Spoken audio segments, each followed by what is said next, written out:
Today I'm going to talk about something we're all very familiar with. Not familiar in the way we're familiar with the threat of nuclear war or the taste of toast. It's going to be about something that we all know and should love if we were ever little. And that's fairy tales, because, you know, we're all, without a doubt, told fairy tales when we were little, like Cinderella, Sleeping Beauty, Shrek. The main thing I wanted to talk about was fairy tales was the contrast between the kids' version of the fairy tales and the adult versions. Now, some of you might have heard of the Brothers Grimm. They were like two guys back in the day of sex, drugs and accordion music who used to tell fairy tales but make them more adult, but now they're all censored and stuff because apparently kids aren't hard enough. One example of this is Sleeping Beauty. Sleeping Beauty. In the kids' version, she pricks a finger on a spinning wheel.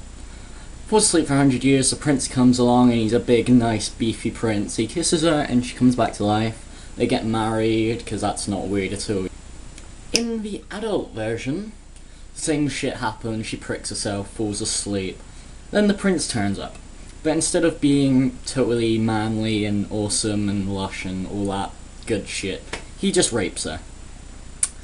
Yeah. Then she goes on to have 2 kids 9 months later.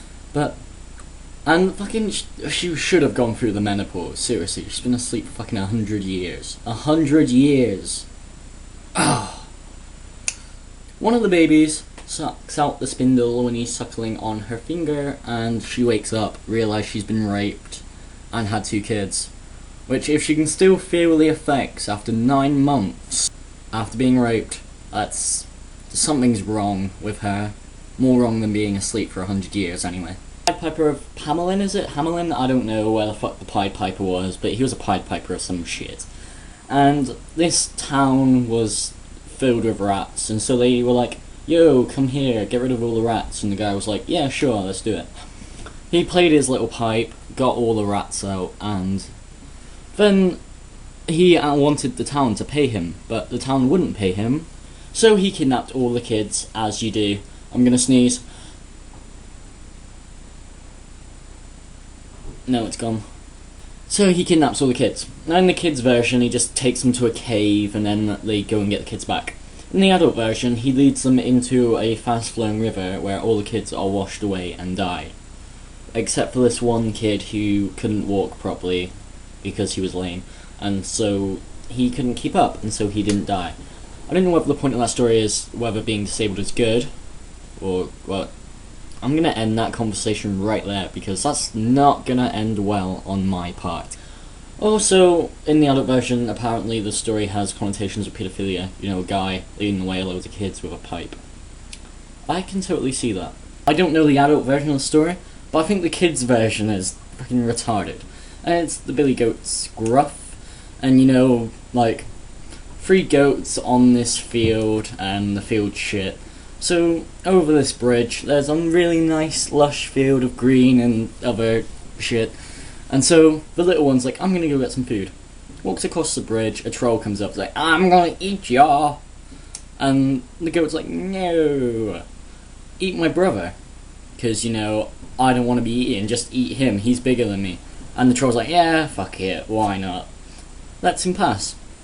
The medium goat does the same thing, and the troll's like, I'm gonna eat y'all! And the medium one's like, nah, eat my brother, you know, he's better. See, at that point, if I was a troll, like, the troll agrees to let the medium go through. If that was me, I'd be like, wait, you know what? No.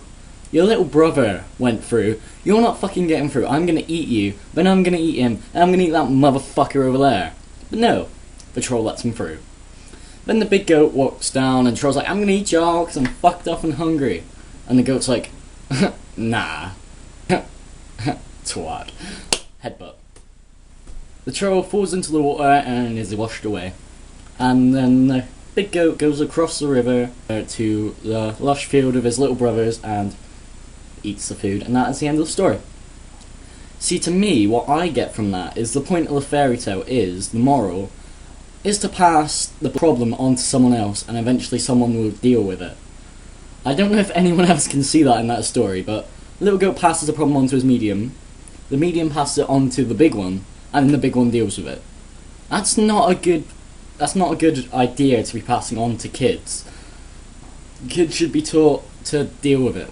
Well, it'd been more appropriate if the troll was like, I'm gonna eat y'all, and the little one stabbed him. That would have been better. At least it's teaching them to deal with their own problems. I should point out that I do not condone knife crime in any way whatsoever. It's just funny to joke about it. I'm pretty sure I finished this video, and so I'm going to say bye.